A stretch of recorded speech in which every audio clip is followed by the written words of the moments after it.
আমি আইনজীবীর কাছে যাব, আমি সুদীপ্ত দাশগুপ্তর কাছে যাব। সুদীপ্তবাবু, মমতা বন্দ্যোপাধ্যায় বলছেন বিজেপি সিপিএমের দায়, তারা সব চাকরি খেয়ে নিয়েছে। এই মানুষগুলো জেনে কি করবেন যে বিজেপি সিপিএমের দায়, কার দায়? এই রাজ্যের দুর্নীতির জন্য যাদের চাকরি হারিয়েছে তাদেরকে নিয়ে রাজনীতি করা, এদের কি হবে? এদের কি হতে চলেছে? দেখুন, উনি যদি প্রথম থেকে সদিচ্ছা দেখাতেন, রাজনীতি না করতেন, উনি সঠিক কথাই বলেছেন, তাহলে হয়তো হাইকোর্টেও আর সুপ্রিম কোর্ট অবধি যেতেও হতো না ওনাদের, হাইকোর্টেই ব্যাপারটা মিটে যেত। কেন বলছি? হাইকোর্টের যে জাজমেন্ট আপনি দেখবেন প্রত্যেকটা জায়গাতে একদম পরিষ্কার করে বলা আছে যে এসএসসি বা বোর্ড বা রাজ্য সরকারের কোনো সদিচ্ছা ছিল না কারা যোগ্য তার তালিকা দেওয়ার।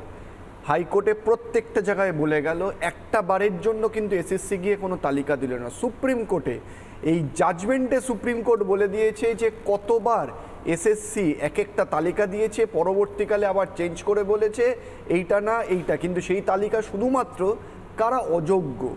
সুপ্রিম কোর্ট বারবার বলেছে আপনারা যোগ্যর তালিকাটা দিন, আপনি অ্যাপয়েন্টমেন্ট দিয়েছেন, আপনি রেকমেন্ডেশন দিয়েছেন, আপনারা পরীক্ষা নিয়েছেন, আপনি আমাকে বলুন 15,000, 16,000, 20,000, 10,000 কারা যোগ্য, সেই যোগ্যের তালিকা দিন। সেই যোগ্যর তালিকা দেয়নি। আজকে সুপ্রিম কোর্ট কি বলেছে আপনাকে বলছি, তার জাজমেন্টে পরিষ্কার বলেছে এসএসসি চেষ্টা করেছে এবং করেছে যাতে এই দুর্নীতি ধামাচাপা দেওয়া হয়, এবং এই ধামাচাপা দেওয়ার জন্যই আজকে পৃথকীকরণ করা যায়নি, এবং এসএসসির টার্গেটে ছিল দুর্নীতিটাকে ধামাচাপা দেওয়া, কোনোভাবে যাতে কোনো যোগ্য বাছাই করা যায় তার কোনো প্রচেষ্টা এসএসসি করেনি।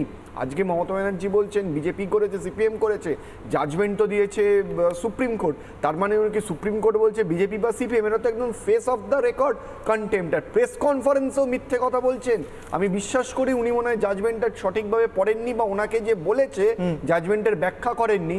পরিষ্কার বলা আছে প্যারাগ্রাফ 45-এ যে যারা বেআইনিভাবে চিহ্নিত চাকরি তাদের বেতন ফেরত দিতে হবে, আর উনি বললেন কাউকে বেতন ফেরত দিতে হবে না।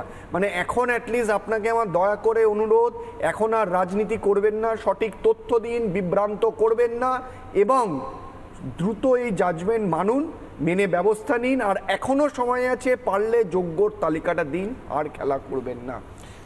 আমি একটা বক্তব্য শোনাবো। মুখ্যমন্ত্রী মমতা বন্দ্যোপাধ্যায় আজ আমার পাশে বসে যখন একজন চাকরিহারা চোখে জল নিয়ে বসে আছেন, মুখ্যমন্ত্রী মমতা বন্দ্যোপাধ্যায় এনাদের ব্যাপারে খুব চিন্তিত হয়ে বলেছেন অনেকে তো ডিপ্রেশনে চলে গেছে, তাদের বিষয়ে আমার খুব চিন্তা। কি বলেছেন মুখ্যমন্ত্রী শুনুন। আমি শিক্ষক শিক্ষিকারা আমি শুনেছি অনেকে ডিপ্রেসড, তারা আপসেট এবং ডিপ্রেশনে চলে যাচ্ছেন অনেকে। কোনো একটা ঘটনা যদি ঘটে তার জন্য দায়ী থাকবে কে? আমরা তো চাই না একটাও কোনো দুর্ঘটনা ঘটুক, একটাও কোনো ঘটনা ঘটুক। তাই পরিবারগুলোর পাশে এসে দাঁড়িয়েছি মানবিকতার স্বার্থে। কি দুর্ঘটনার কথা বলছেন মুখ্যমন্ত্রী? কোন দুর্ঘটনার কথা আপনি বলতে চাইছেন?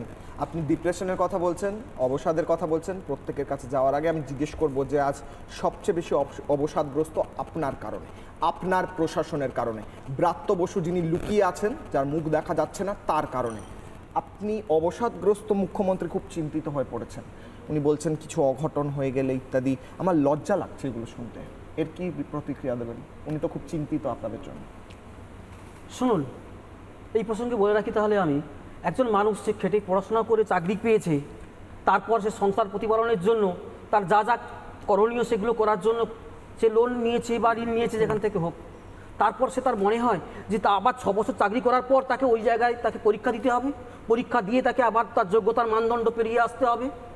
আমরা কতবার যোগ্যতার মানদণ্ড পেরোবো? প্রতিটি স্তরে আমরা যোগ্যতার মানদণ্ড পেরিয়ে এসেছি। রিটেন টেস্ট হলো, অ্যাকাডেমিক স্কোর, রিটেন টেস্টের নাম্বার এবং ভাইবার নাম্বার যোগ করে আমাদের প্যানেল প্রকাশ হলো। সেখানে আমাদের যা যা রেশিও মেনটেন করে আমাদের ডাকতে হয় সেই অতিক্রম করে আমরা এসছি এখানে। তারপরে কি হলো, কে চুরি করলো, তাহলে তাই যদি হয়ে থাকে, যে দোষী করেছে তাহলে আইনি ব্যবস্থা তাই হোক, যে দোষী সিবিআই প্রমাণ করেছেন তাহলে তাদেরকেই দোষী সাব্যস্ত করে তাদেরকে বিচার ব্যবস্থায় রাখা হোক।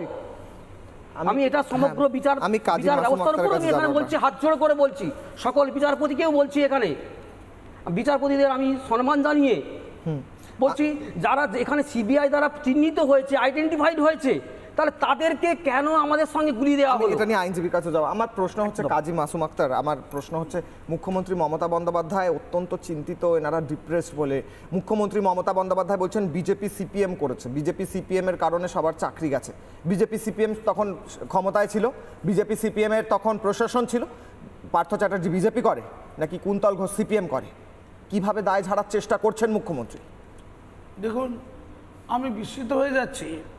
হাইকোর্টের বিচারকগণ, সুপ্রিম কোর্টের বিচারকগণ যারা এই রায় দিয়েছেন, তারা বিকাশ রঞ্জন ভট্টাচার্যের কথায় নাকি ওঠে আর বসে। এটা দুটো প্রখ্যাত বিচারালয়, সুপ্রিম কোর্ট এবং হাইকোর্টকে অবমাননা করা। লজিকে কথা হবে, জাস্টিস যে সিদ্ধান্ত দেবে, যে বিচার দেবে, সেটা যুক্তিসঙ্গত, তত্ত্বভিত্তিক, আইন ভিত্তিক, কোনো অ্যাডভোকেট ভিত্তিক হওয়ার কথা না। তার মানে বলা যাচ্ছে যে বিচারকদেরকে যখন তখন ছেলে খেলা করানো যায়, কোনো অ্যাডভোকেট মনে করলে তাকে উঠাতে পারে আবার বসাতে পারে। এটা সুপ্রিম কোর্টকে অসম্মান। আর তিলোত্তমা যে মারা গিয়েছে, একটি মানুষ অত্যাচারিত হয়ে মারা গিয়েছে। আমি বলছি তিলোত্তমার মতো এই মুহূর্তে যে খবর, 26,000 চাকরি প্রার্থী শুধু নয়, তাদের গোটা পরিবারকে হত্যা করা হয়েছে। কত? 26,000 পরিবার, তাদের বউ বাচ্চা, তাদের স্বামী বাচ্চা, তাদের বাবা মা। মায়ের ওষুধ কেনার পয়সাটা ওখানে ছিল। একটু আগে উনি বলছিলেন, আমার লিখন স্যার, আমি শিক্ষক, বুকে বাঁধে যে আমি তো লোন নিয়ে ঘরটা কিনেছিলাম, আমার তো সাশ্রয় ছিল, আমার তো ইনকামটা ঠিক হয়ে গিয়েছিল। এরপর ঘরটা কেড়ে নেওয়া হবে, নিলাম হয়ে যাবে, বাচ্চার দুধ কেনা বন্ধ হয়ে যাবে, বৃদ্ধ মায়ের ওষুধ কেনা বন্ধ হয়ে যাবে, গোটা পরিবার মারা যাবে। কে দায়ী? মাননীয় বলছেন ডিপ্রেশন। আমরা তো জানতাম এটা হবে। যখন চাল আর কাঁকড় আলাদা করা যায়নি, যখন দেখতে পেয়েছি যে ওএমআর শিট জ্বালিয়ে দেওয়া হয়েছে, হার্ড ডিস্ক পুড়িয়ে দেওয়া হয়েছে, লোপাট করা হয়েছে, তখনই তো ক্লিয়ার হয়ে গেছিল এদের ডিপ্রেশনটা। যারা করেছে, যারা এর জন্য দায়ী, তাদের ফাঁসি হবে না? 26,000 পরিবার, 26,000 শিক্ষক, তাদের মধ্যে যারা কাঁকড় হলো কেন? তারা বলা হয়েছে তোরা কাঁকড় হ, তবে তোরা চাকরি পাবি, তাই তো তারা টাকা দিয়েছে, ঘটি বাটি বিক্রি করে দিয়েছে, অন্যায় করেছে, কিন্তু দিয়েছে। এই পরিবেশ রাজ্যে তৈরি করা হয়েছে যে টাকা দাও, চাকরি দাও, এই পরিবেশ তৈরি করা হয়েছে। বিজেপি সিপিএম করেছে না, একটু বলিনি, সেই তাদেরকে 12% সুস্থ টাকা ফেরত দিতে হবে। আগে তাদেরকে নির্বাচন করা হোক, তারা কারা, সেই নির্বাচনটা এখন ঠিকঠাক হয়নি। তারা কারা এই নির্বাচনকে ঠিক করা হয়েছে? হলে তো চাল আর কাঁকড় পুরোপুরি আলাদা করা যেত, হলেই তো হাইকোর্টে দফা রফা হয়ে যেত, ভালো শিক্ষকদের চাকরি যেত না। আর ওরা বলছে যে আবার চাকরিতে বসবে। মাননীয়, আপনি এমএ পাস করেছেন না ইসলাম হিস্ট্রিতে, আপনাকে আবার এমএ পরীক্ষায় বসতে দেওয়া হবে, পাস করবেন তো? যারা আইপিএস, আইএএস, ডব্লিউবিসিএস 10 বছর 15 বছর আগে যারা পাস করে চাকরি করছে, তাদেরকে আবার আইএস, আইপিএস, ডব্লিউবিসি পরীক্ষা বসতে দাও, পাস করবে? 5% পাস করতে পারবে না। এদেরকে নাকি পরীক্ষা বসতে হবে।